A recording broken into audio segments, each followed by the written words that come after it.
Today we're gonna continue talking about online algorithm, how to make decision for future, how to make good decision for future. Okay, and so last time we saw a concept of online algorithm and some ad hoc algorithm in the online setting, but today we're gonna see a much more principled way to design online algorithm. Like we're gonna see two examples, but like this framework kind of is actually applied to like 20 problem in literature, something like that. So it's really powerful way to design online algorithm.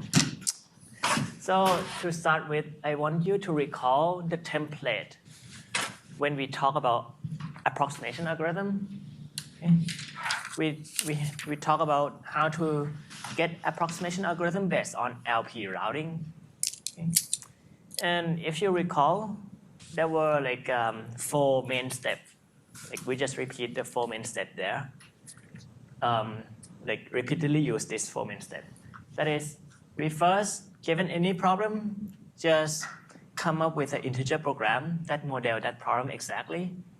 Then relax that integer program to LP, and then solve the LP. And after that, we just round the fractional solution from the LP to be the integral one, and say that that integral solution is now a good, give you a good approximation. So that's the, I hope you recall that framework. Right? And today, we can do the same thing, but we make everything, these 4 steps, to work in the online setting. So it's not even clear like what does it mean to solve LP in the online setting. We will see what it means today. Okay. So to start with, the first example, we will just use this simplest problem, ski rental again. And but we're gonna get an optimal algorithm today. So just to recall, in this problem, right, you go to play ski, you can rent, on each day you can rent by paying $1, or you can pay $B to buy the ski, but you never need to pay again. But the problem is that you don't know how many days of skiing you have, and you just need to decide whether to rent or buy on each day. And you want to minimize the cost, but okay, we saw last time a very simple deterministic algorithm that gives you 2 approximation or 2 commutative. And that is the best possible. And we also saw randomized algorithm that did strictly better than 2. Okay.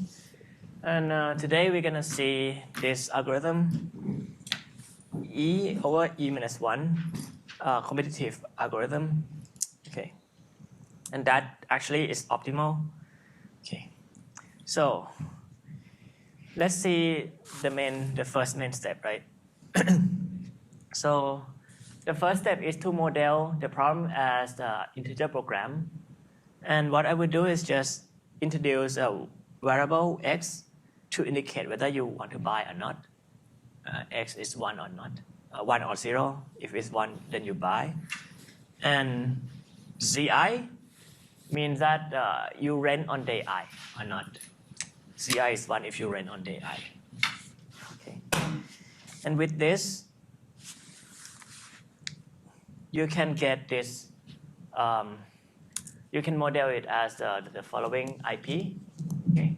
So what we have is just that on each day, right, you must have bought a ski or you must rent on that day. You either must have bought it or you must rent a ski on every day. That's what we need. That's the first thing. And we want to minimize the cost that we pay, the dollars. So if we buy, we pay B. And if we rent, on day I, we just pay 1. So we just sum up the renting cost. But for buying cost, there's just 1 term here. Okay.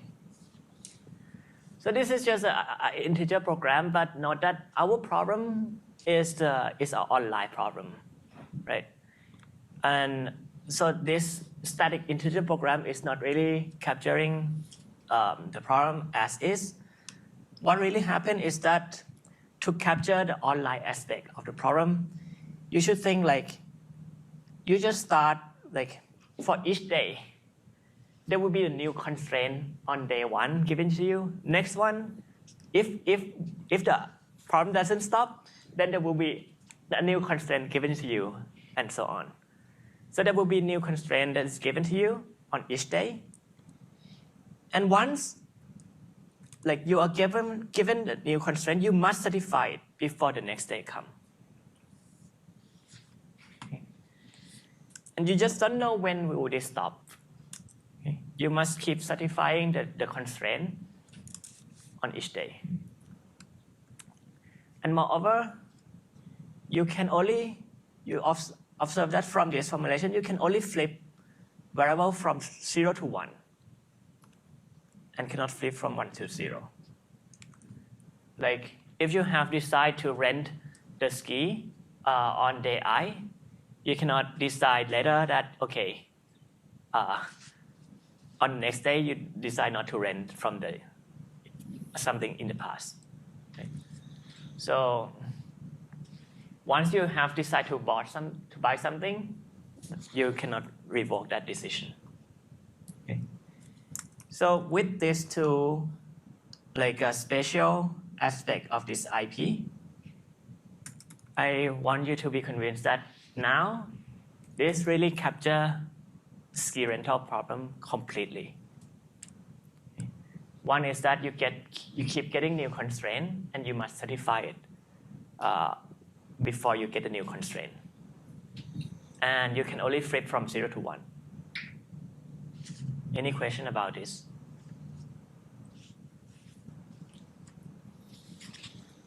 Okay, good. So yeah, so that's what it means to model the problem to be online integer program. Right? It's an integer program that you keep getting new constraint and you can only increase the variable.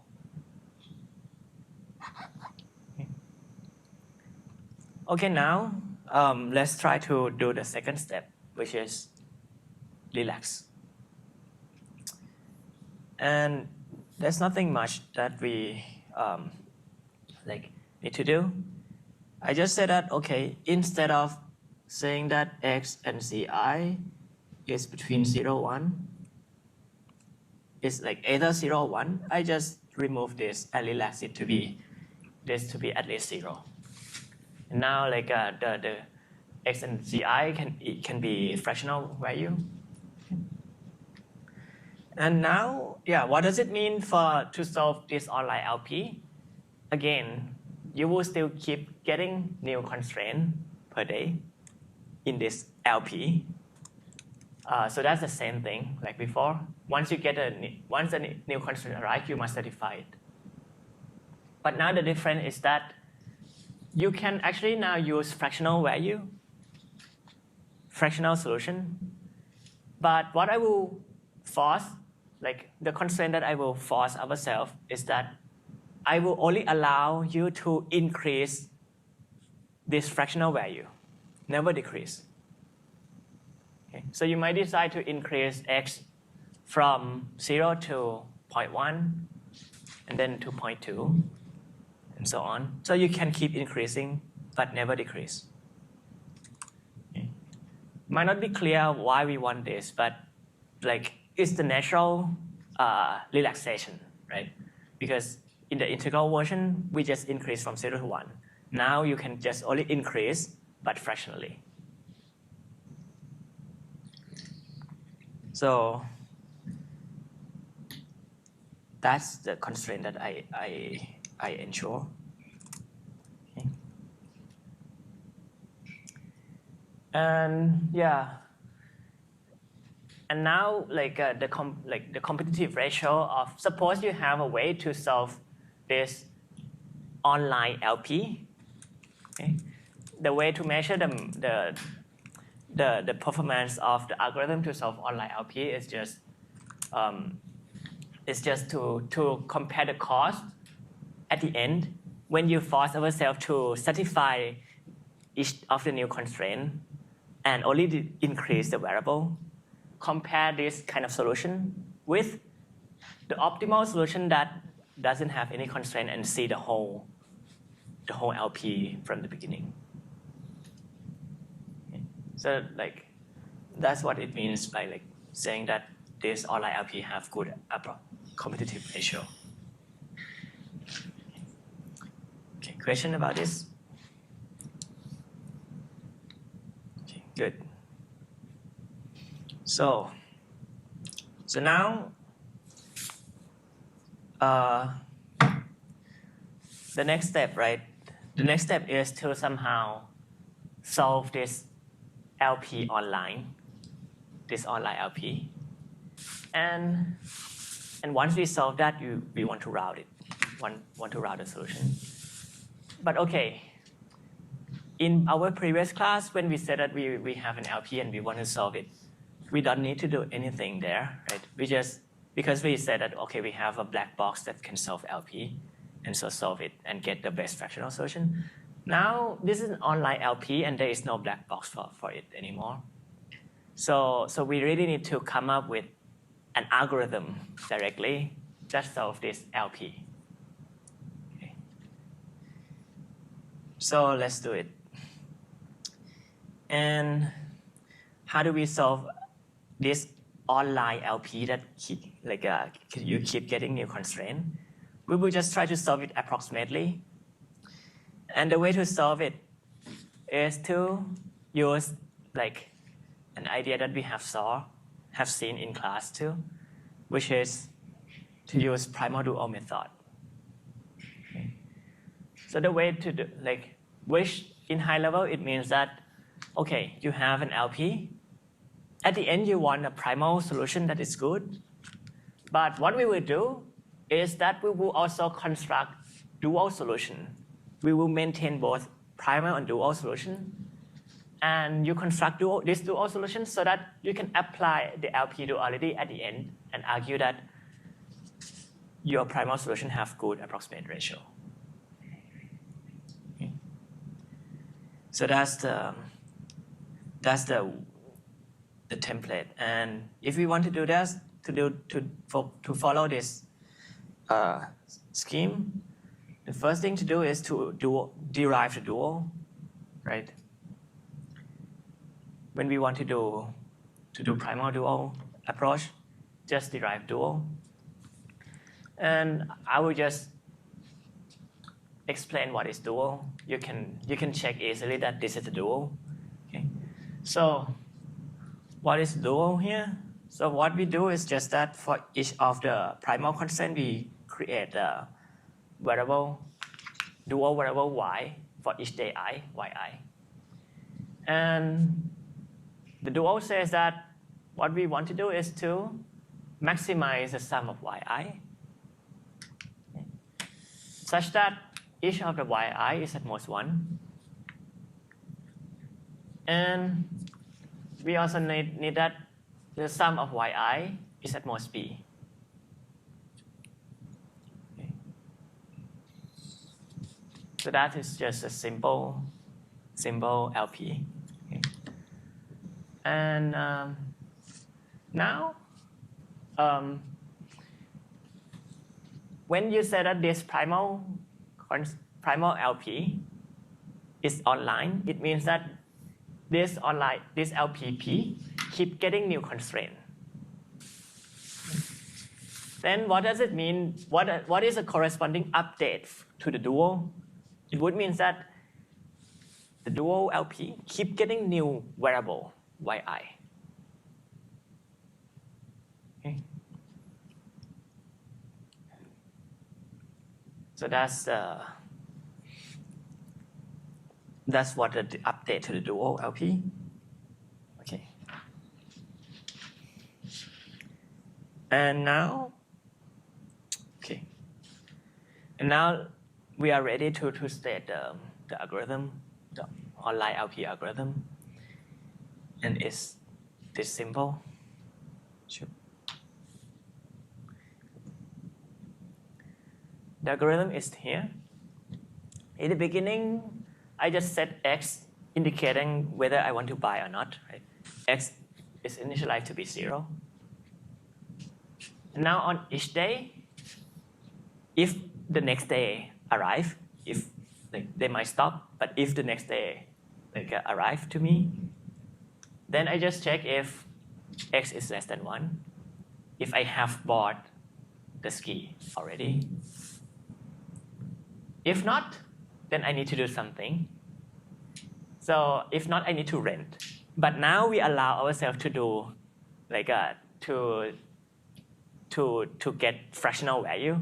So what we need to do, I just set zi to be 1 minus x, because when the next day arrives, right, we get this constraint. If x say is like a 1.2, 0.2, I will just set zi to be 0.8. So that's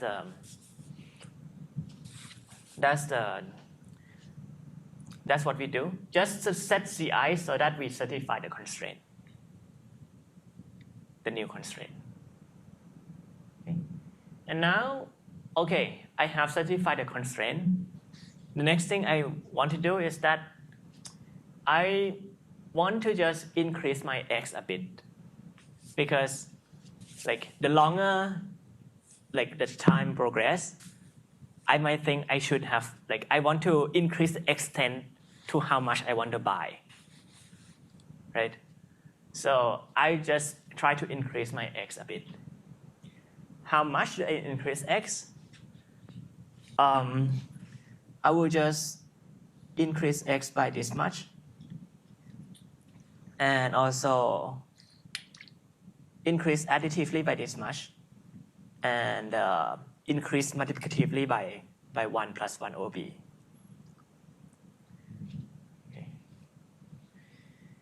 So this is kind of technical. I just need to add something. The way to think about it is that x grow exponentially. You multiply x by some factor at each step.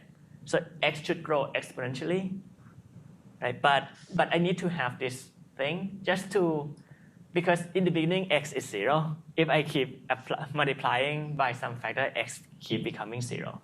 So I just need to add something to x so that after that x grow exponentially. So this is just kind of technical. Yeah, the way you should think about it is that x grow exponentially. And then what I did at the end is just set yi to be 1, just for analysis. So if we do something at all on day day I just set yi to be 1. If I have bought x already, if x is at least 1, I have bought the ski, then yi would be 0.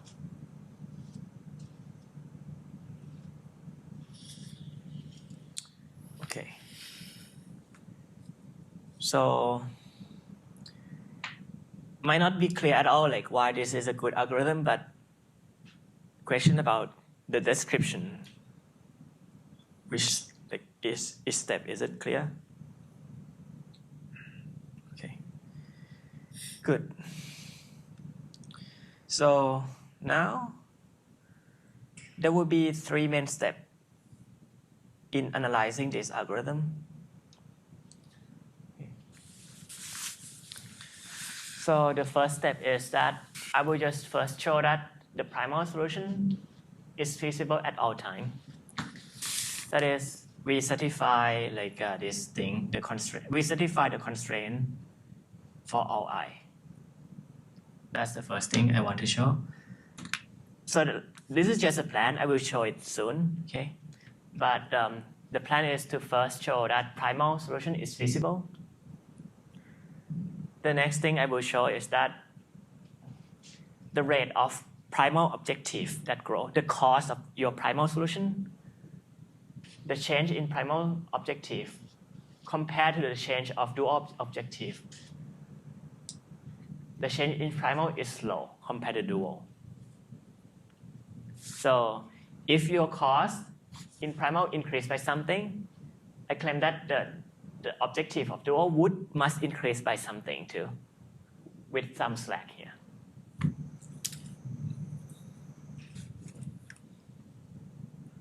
And the last thing is that I want to show that dual solution is feasible too. The dual solution that we construct is feasible. So let's see why this 3 steps. Once you have it, then we are done. Okay? I claim that if you have it, then your algorithm would be 1 + 1 over C competitive. And the reason is this. I claim that at the end, the cost of your primal solution will be at most 1 + C times the cost of dual solution. And the reason is by 2. Like in the beginning, know that the cost of our primal solution is 0 initially. So now, whenever I increase the cost on this left-hand side, I would increase the cost on the right-hand side too, the dual cost. Okay. And we have this factor because of this factor. Okay. So our primal solution cost will have at most the dual solution cost within 1 + 1 over C factor. But now, the dual solution will be at most of the dual. And that is true because our dual solution that we construct is feasible. We need this. It's a valid solution for the dual LP, and dual LP is a maximization problem. So this guy is most this.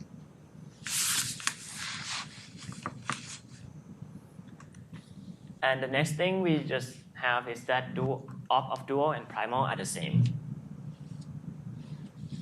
Just need weak duality, but you actually know that they are the same. And with this, you get that our primal fractional solution at the end will be at most optimal of the LP times 1 + 1 over C.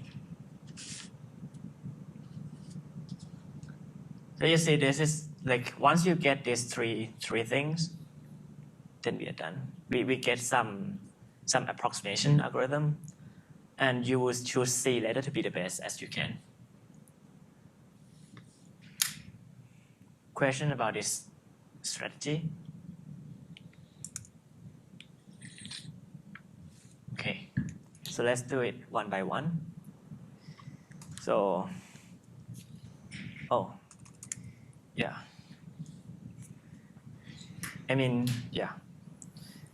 Just to see this in picture, right? If you have that primal is a minimization problem, and dual is a maximization problem, then because you will have that op of P and D is at some place here, have some value, because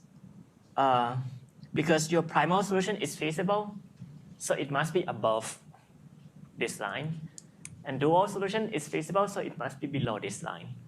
And what we did is like we bound the cost between primal and dual. If these two things are bounded, then it means that the gap between primal and opt must be small. So that's the strategy. Okay, so let's do the first step first. Primal is feasible. And this is nothing to do, like nothing much to do. Because on day I, right, if x is at least 1, we do nothing. Like we just need to certify this one, and x is at least 1, it's already certified. And if x is less than 1, we just set zi to be 1 minus x so that this guy is certified. This is trivial. Next, we want to say that the change in primal and dual objective are related. So let's see. If x at least 1, no change again. So the change in primal or dual are just 0. What if x is less than 1? Okay. What do we do is that we will set the new yi variable to be 1. So you get the new yi variable, you set it to be 1. So like, and the dual objective is just sum of yi, right? Now you get a new yi and you set it to be 1, so that like the increase in the objective of dual is 1. Just here, you get new yi and you set this guy to be 1. Like new yi is 1, so this guy would increase by 1. And now, so dual increased by 1. What about primal? The increase in primal is just look at the objective of primal, which is like a b. The objective of primal is bx plus sum of ci, right? So the increase of this guy in day I is just b times the increase of x plus zi. So let's calculate it. Okay. So maybe it might be easier if I write down like this. Let's distinguish x new and x old.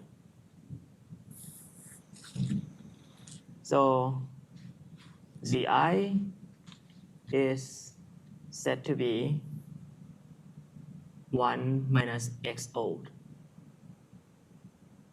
We first set ci to be 1 minus x first before we increase x, right? So ci is what is just 1 minus x old, and after that you increase x.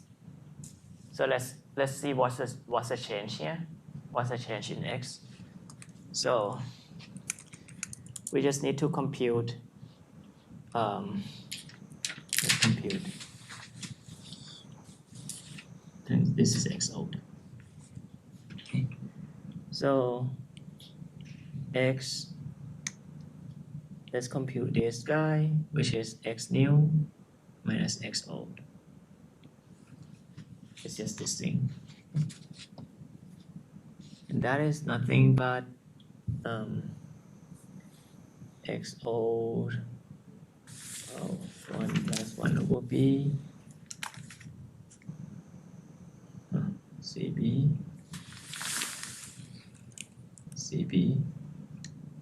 and minus x old. And now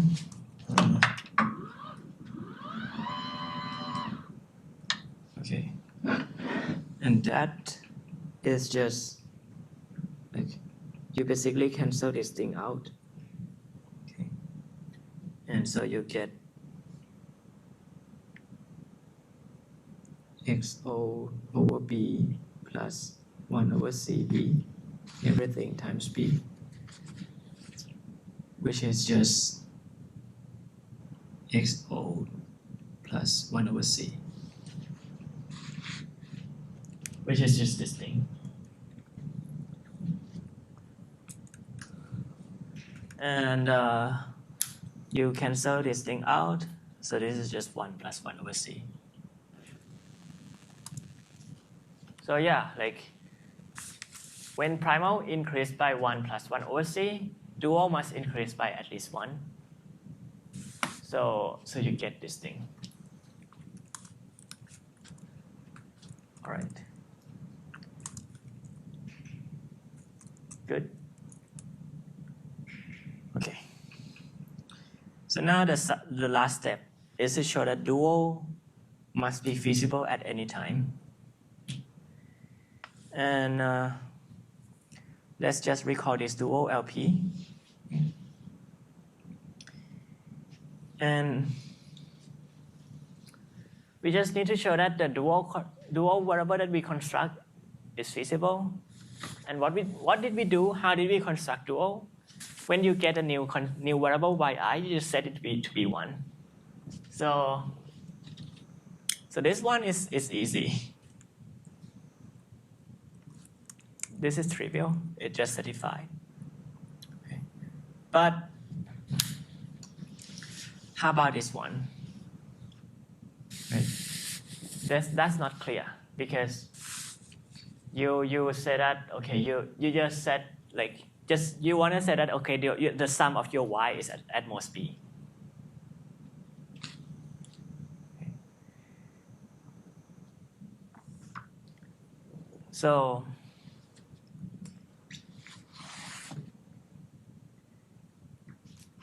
how can we say that this is the case?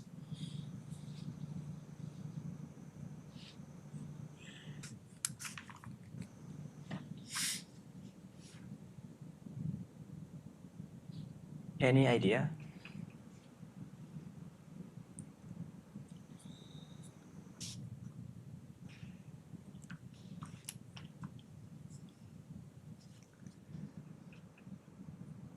Just intuition would be good. I think maybe after b times x will be greater than or equal to 1, so we'll never set yi to be 1 again. So good. So you said that after b days, x should be greater than 1. And if x is greater than 1, then you will never set a new yi to be 1. So like the sum stay at most b. Yeah, that's a good intuition.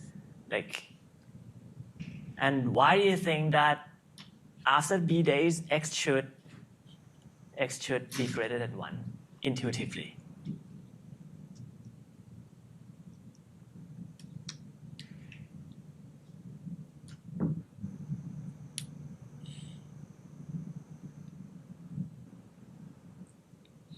Like, Should be better than the offline one, right? And the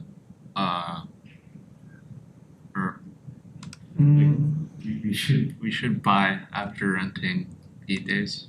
yeah, I mean that's like intuition about like, I mean that's kind of meta argument saying that okay today's algorithm should be better than last time algorithm. Yeah, that's one argument. Yeah, but a more technical argument would be that so you see that the way you increase x exponentially so because you increase x exponentially, it should stop. It should be large soon, quite soon. Okay, yb, let's see. Y after b day, it should be greater than 1. Let's see. So good. So you agree that to say that this is the case, the sum of your y is at most b, right? Is enough to prove that after b day, your x is at least 1. Because if this is the case, then you never, like, the new y keep being 0. So we want to prove this. But what's the intuition that after b day, x is at least 1? So you know that x kind of grow exponentially with what rate? Something like 1 plus 1 over b. This is the rate of x that x grow.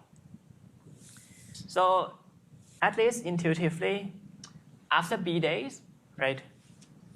How it's like you multiply 1 plus 1 over b to itself b times, right? Because that's how the growth rate is. Like you keep multiplying this thing to itself b times, and that's like e, which is greater than 1. So you see this intuition, like if the growth rate is something else like 1 plus 1 over k, then after k days you expect it to be more than 1. Okay. But we need to be a bit careful here because they're like we kind of care about constant, and the exercise for you is to show that after b days, then actually you can get a closed form of x. I will not calculate this. It just follow from how how you update x like this. But you get this closed form expression for x. So after b days, x is like this. And you see that the term here that we have in our intuition really appears. Okay. And another thing we need to, like, you should get intuition is that C here also like determine how big X is. What is C? C is this thing, right? When we update X new, you update it to input XO with this growth rate and 1 plus 1 over C. But initially, X is 0. So if C is really big, right, then then the jump from 0 to something positive is small if C is big. So like X at the end will be like proportion to C, 1 over C. So if C is big, X will be small. If C is small, X is going to be big. You can, like this is just intuition, you can calculate this. I will not prove it here. But once you see this thing, then what you can see is that we can just choose, like as long as you choose C to be C, which is a denominator, to be less than numerator, this thing minus 1, then X would be at least 1 after B days. So you want X to be at least 1, you can just choose C to be at most this thing, which is basically E minus 1 when B is big. So I will just choose C to be exactly this thing. And now you have that your competitive ratio is 1 plus 1 over C. So this would be E minus 1 minus E over E minus 1. Okay. So on one hand, you want to optimize your, like on one hand, it's like you want to optimize your competitive ratio. So you want C to be big as possible. On the other hand, if C is too big, then after B days, X wouldn't be more than 1. And your dual solution wouldn't be feasible. So you want to make C as big as possible, as long as X is at least 1 after B days. And the best choice of C is just to choose this. Okay. Good. So what do we have now? We just show that just using this algorithm, right? Then you get that you solve the LP, you get the solution, the primal solution, which is something like 1.58 approximation. And the solution keep increasing only. Okay. So what's the next step?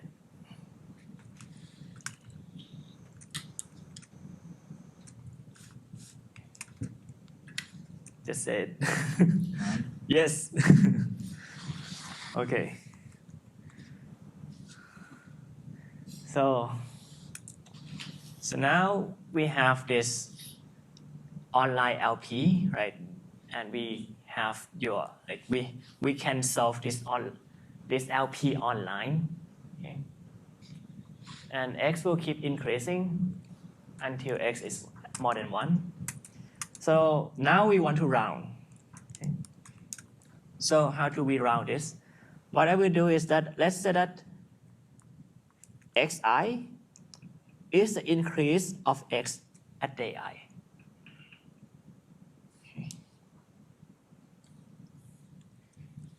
So when I create this interval from 0 to 1, we can like kind of concatenate the interval of xi here. Like, this is x.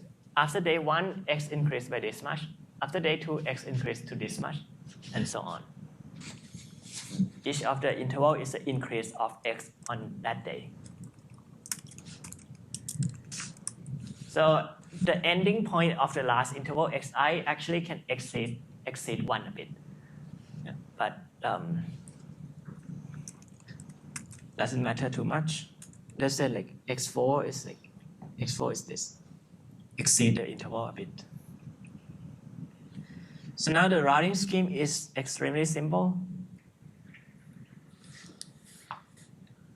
What I'm going to do is just that. By the way, note that everything so far is deterministic, right? And if everything is deterministic, we have no chance to get better than 2 approximation. Now this is the only step that we do something randomized at the end, at the routing step. And what I do is just choose a threshold tau uniformly from 0 to 1. Let's say I choose it here. Oh, choose it here. If that interval, if my tau hit xi interval, then I just buy at day I. So that's it.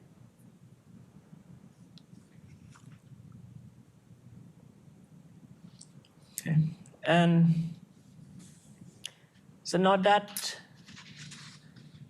this routing scheme wouldn't even make sense if your online LP allow you to decrease the solution.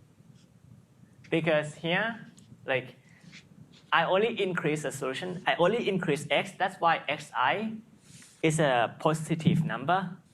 If xi is a negative number, then like this scheme even doesn't make sense. Like, what's the interval of negative length, right? So I really exploit that x only increase.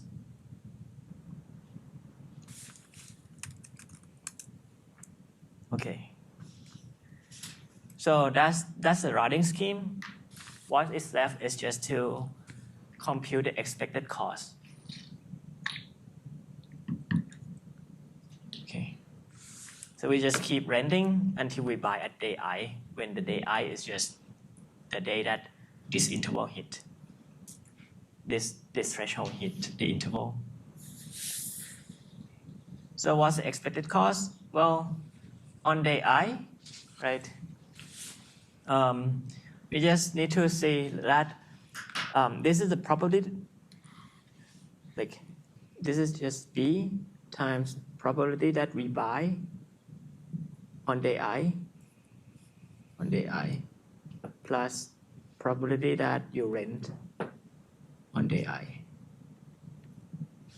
So this is just B times the probability that you buy on day I is just the probability that the threshold hit the interval xi. What's the probability that you're gonna rent on day I? You're gonna rent on day I only if like well, you never buy on any day before I. Like if this is xi, this is x1, x2, then you will rent on day I if tau is here, right? If tau is here. So now that you will rent on day I. Okay. So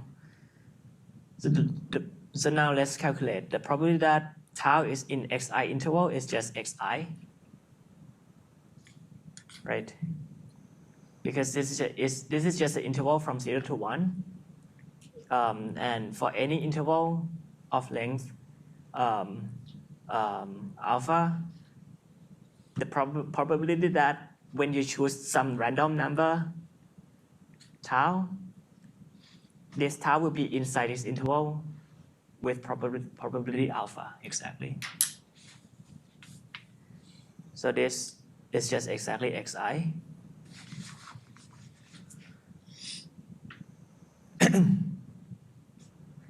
Actually, like it's at most xi because the length of the interval for the xi is x for length of interval of day I is exactly xi, but there is an exception on the last day, right? For the last day, this is if the interval of the last day is like this, it exceed 1, then the probability that you hit this thing is still at most xi. So this is, yeah, this thing is at most xi. What's the probability that the interval is like the threshold is here? This is just 1 minus the length of this interval. Okay. But what is Ci? Ci actually is 1 minus the sum of xi from 1 to I minus 1. Right? Like, because Ci is basically, you set it to be 1 minus x old. X on day I before you increase. So x old is just this thing. After increase, it's just this thing. So this thing is at most Zi.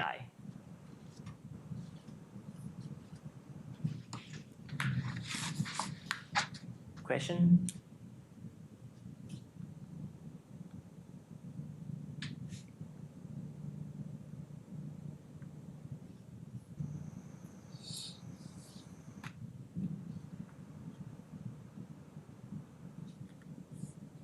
Okay.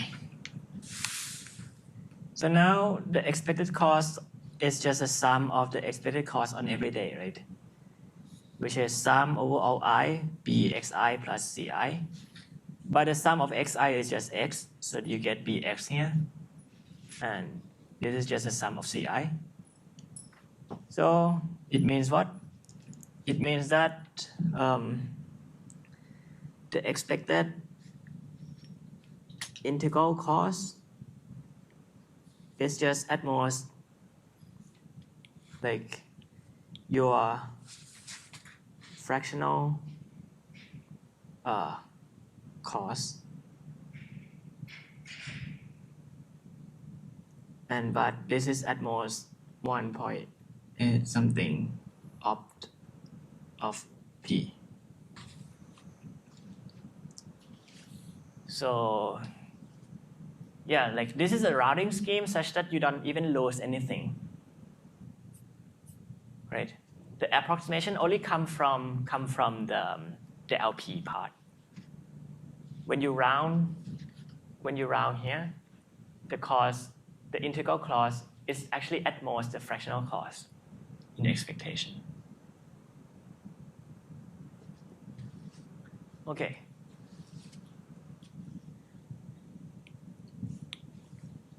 So yeah, we are done. We get the optimal ski rental algorithm. Okay.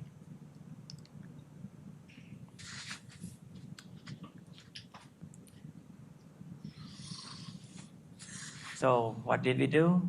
We do this thing, right? We model the problem to be IP, relax it, and then solve the LP online using primal dual method. And after that, we round. Okay, let's see another example.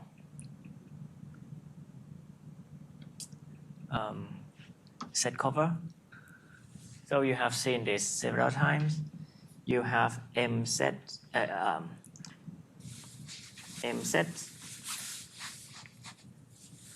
S1 to Sm. You have elements. There are n of them. But now, like normally what you want is to get a set cover. That is, you want to choose a bunch of set here, such that every element is covered by some set. That's the problem. But now this is online version. So in this setting, each element will be revealed to you one by one. Okay? You don't, in the beginning, you don't see anything here. And you will, like on day I, the EI will appear. And what you need to do, you need to cover that element immediately. Okay? At every time you want to construct set cover that cover the element so far, all the elements so far. And now, whenever you include some set into your solution, that set must be there forever. You cannot revoke your solution. Because otherwise, you just say, okay, the new element come, just compute the optimal set cover, and that's it. Okay, so here we want to be to capture online aspect of the problem. New element keep coming, you must cover it. You must satisfy this constraint immediately, and the set that you decide to use must be used forever. So that's the problem. Okay. And we have seen that in the offline setting, we have seen O log n approx algorithm. But today we will see that, okay, even in the online setting, you can do something too, but you will pay another log. Okay. Like here you pay log n, you're gonna need to pay another log, but it's log m, where m is the number of sets. Okay, so let's see. The first step, right? Model the problem as an integer program. So we have seen this several times. You have xs indicate whether you choose s into your solution or not. It's either 0 or 1. And for each element, some set must cover it. And you want to minimize the number of sets that you choose. Okay. But now, right, when it's like the new constraint keep coming. So the new element is keep coming to you. And you must satisfy the new element. That is, you need to cover the new element. You don't know when will it stop. And also, like before, you can flip only from 0 to 1. Any set that you choose need to be used forever. 0 to 1 only, not from 1 to 0. And then, if you want to relax, it's just the same thing, right? Just allow, instead of integrality constraint, you get this one. Now xs can be fractional. And you will only allow yourself to increase this fractional value monotonically. What we want to solve this LP online.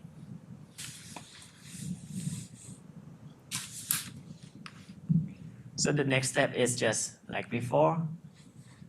We want to solve this LP online. So we will use primal dual method that maintains both primal and dual solution using LP duality to argue competitive ratio. So we just need to derive dual first, right? And oh, wait, what happened?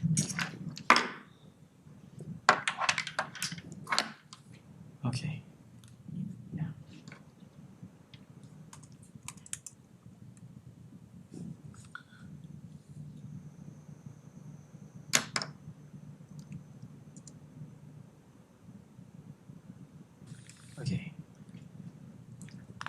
So we derive dual, and you also have seen this dual before.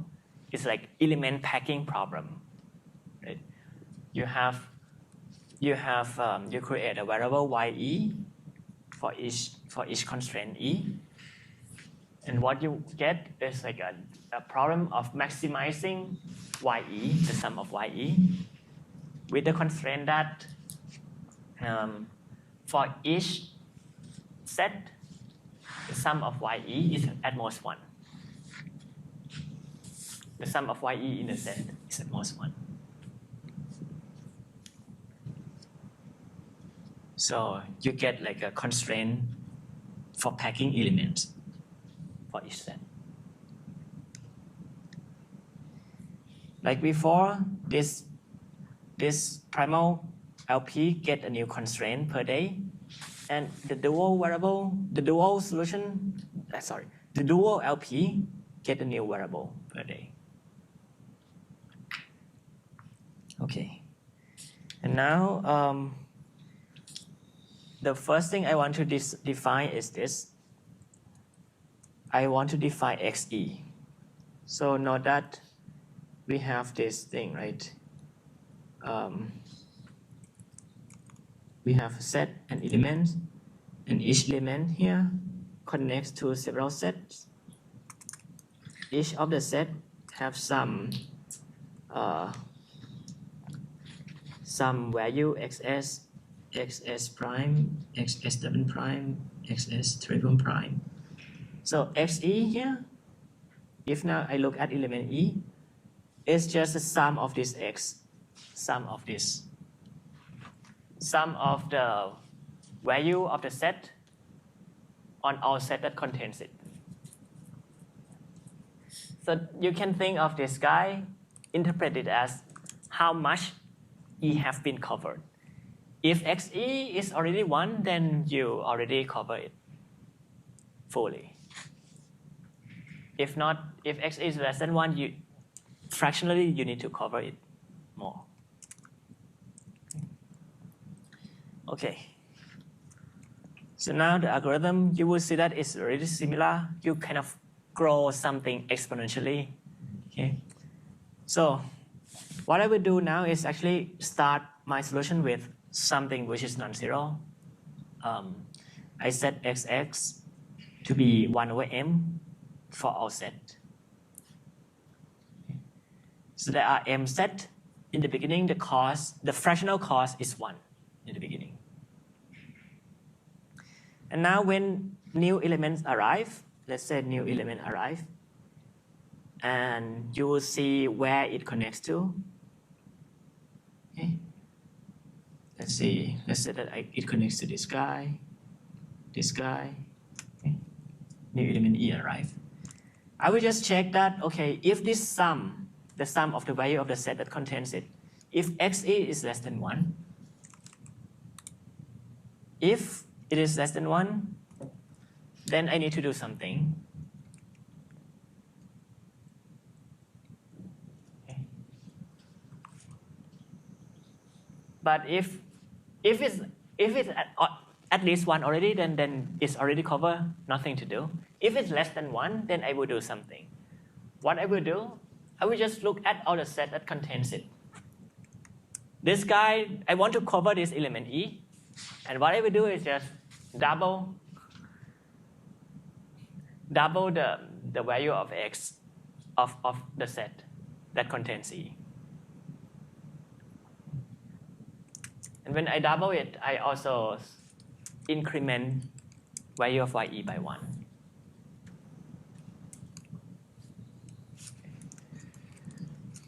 And if after doubling, like x is still less than 1, I will just double again. Keep doubling until xe is 1. It's at least 1.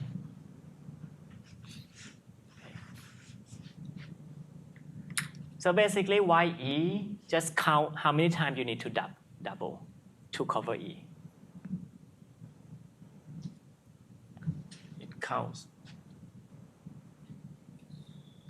number of doubling.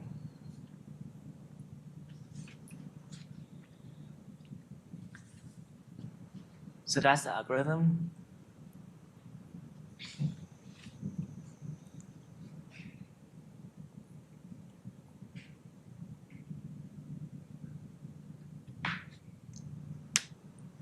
Okay. So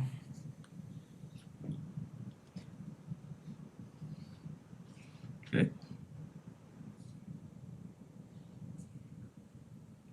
So now we have 3 steps like before. We want to say that the primal is feasible and the change in primal and dual, like the change in primal is bounded by the change of dual. And the last thing I want to say that dual solution that we construct is essentially feasible. So it's feasible after scaling down by a bit. Okay. That is the dual construction, like my dual solution might not exactly satisfy this, but after I scale it down by a bit, it will satisfy the constraint. And like before, if you have all of these 3, you will be done. Why is that? Because I claim that if I have all these things, then the algorithm is gamma competitive, where gamma is the factor that I scale dual down to make it feasible. So let's see why, right? The total cost of our primal is the cost initially plus the total increase after initialization, but that is bounded by the total increase in dual. So the cost is the initial cost plus the cost of dual. What's the initial cost? It's just 1, right? Because I said like initially I said this guy to be 1 over m for all set. So this is 1. Can anyone tell me why the cost of dual solution will be at most gamma times of d? Why this follow from the third one here? From this.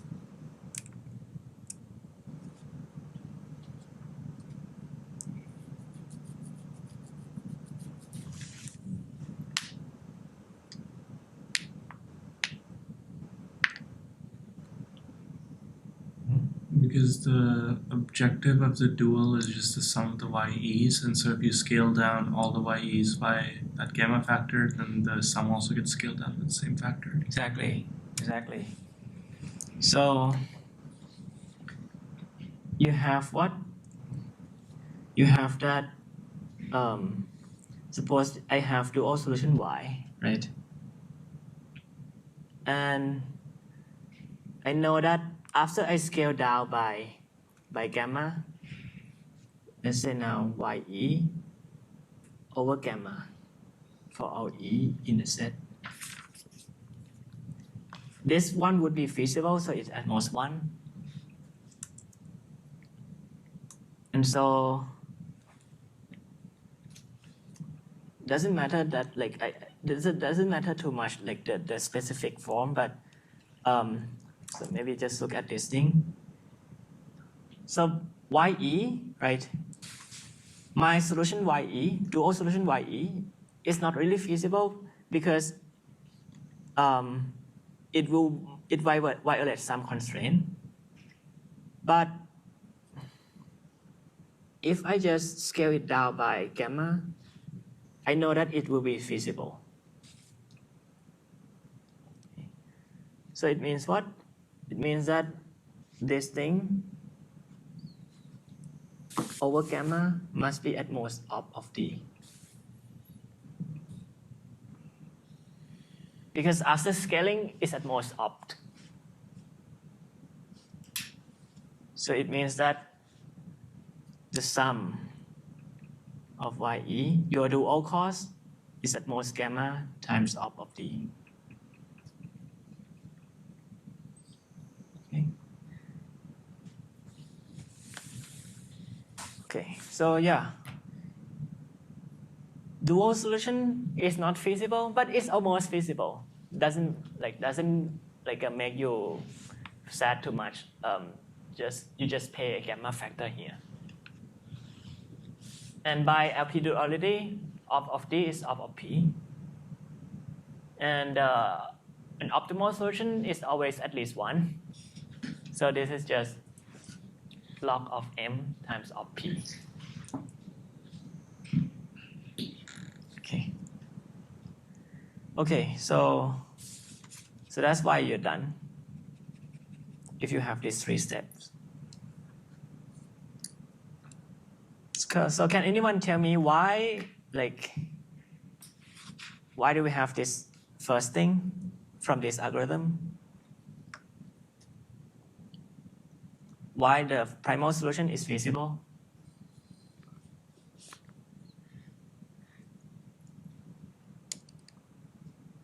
Because you keep doubling till you completely cover E. Exactly.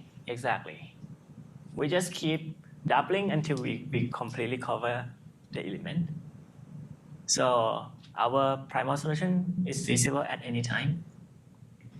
Okay, now next thing is less clear, but still possible to see. Why is it the case that whenever you increase in dual primal objective is at most the increase of dual objective? So let's see why, right?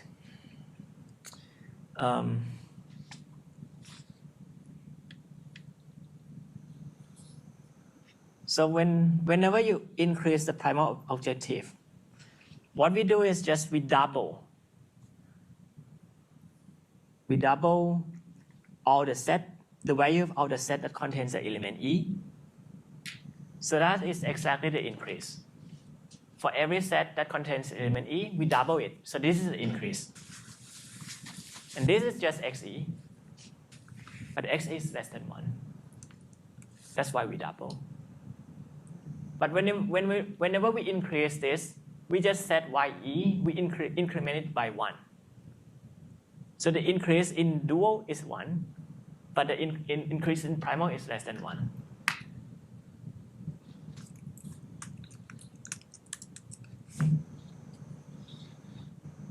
So now you get that no matter what, you increase dual by at least increase in primal.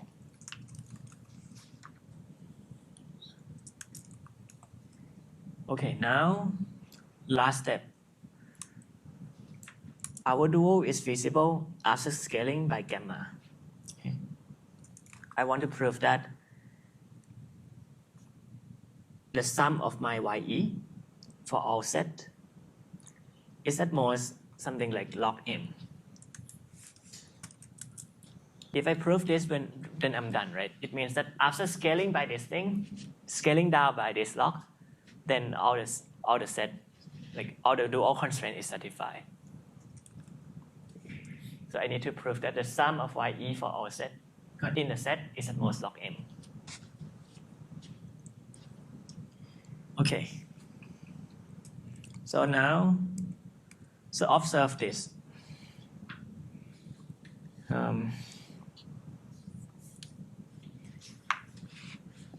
Maybe look at this. Let's look at the set S, and this is a set. It contains a bunch of elements.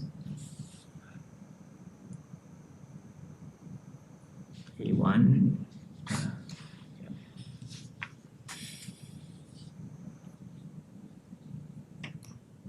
Okay. This element. You want to say that the sum of all this Y in the set cannot be more than log M ever. But why is that? Note that whenever you increment any YE, you increment it only when you double XE. Like if you increment this guy, you need to double XS. Right?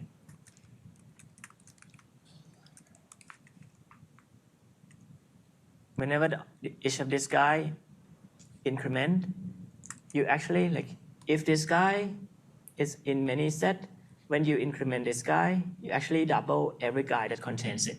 In particular, you double this guy, xs. So it just means that the value of xs is just need to be like 1 over m, which is the initial value of xs, times 2 to the sum of y. Because this is the total time that you double xs. So this is 2 times the sum of y.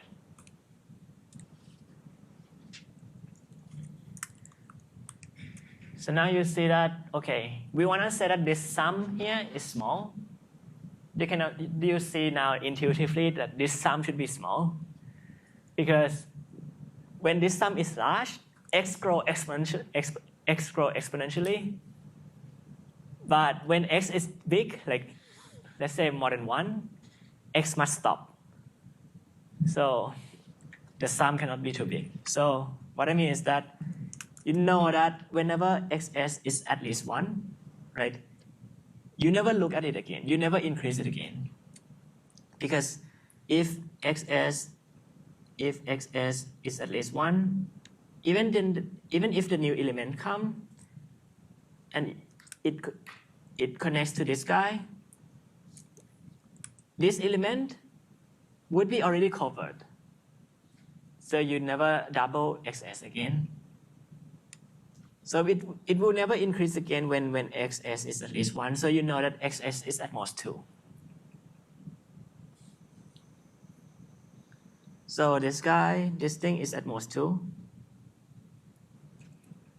So you have that this 1 over m times 2 to the sum of ye is less than 2.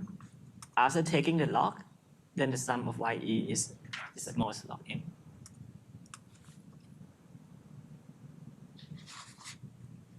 Okay. Yeah, so now we get that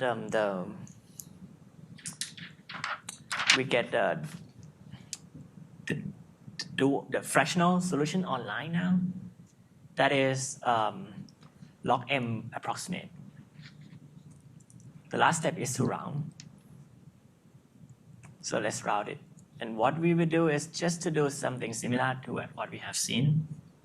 Do some randomized routing. So if you remember, actually, can anyone recall what's the randomized routing scheme for set cover?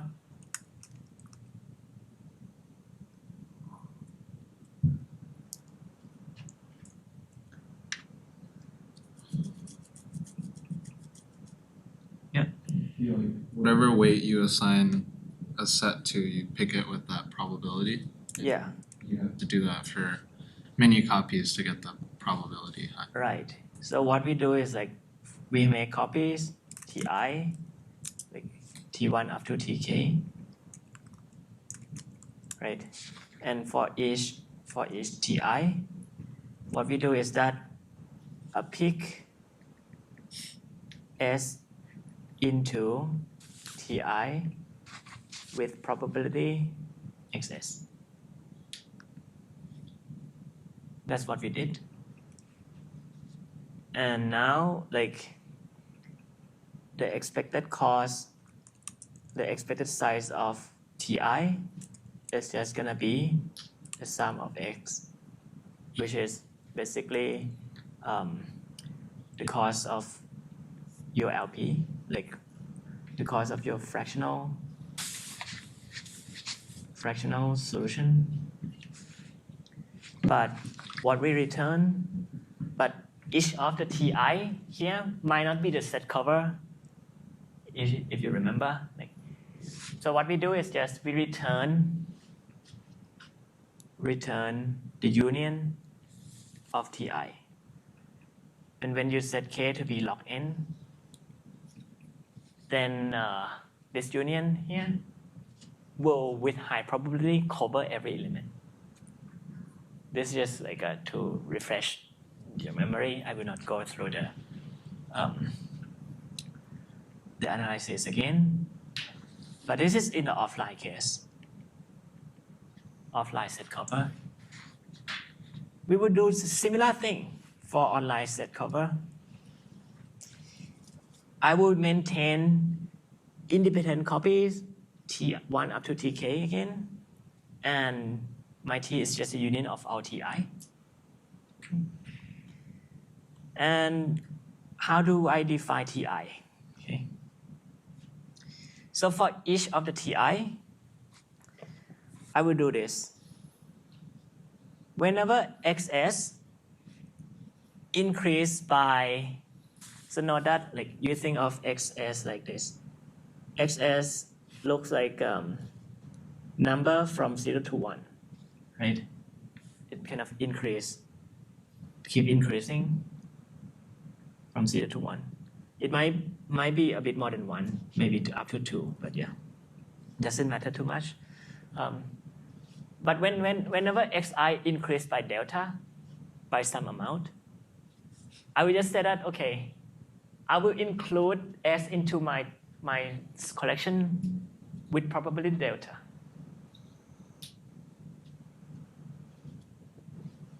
Okay.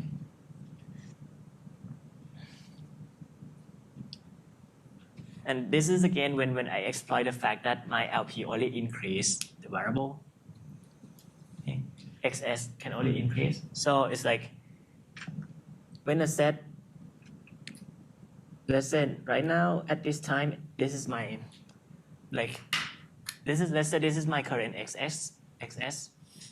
If after this day, XS increased by this much, and this is delta, I just gonna include the set S into my T with probability delta.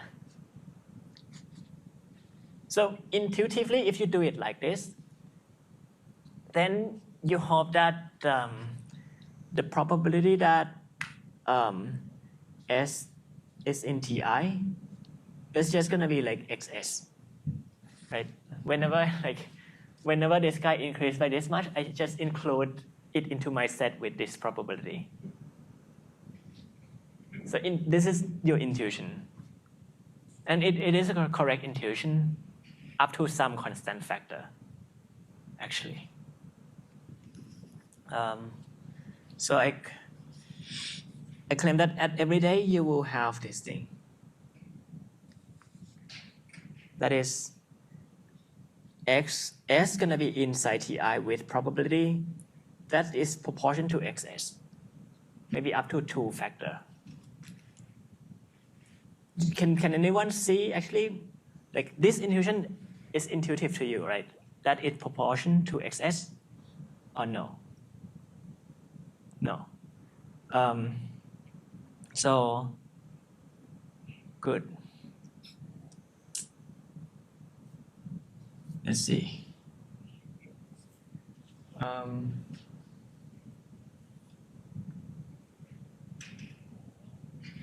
Actually, let me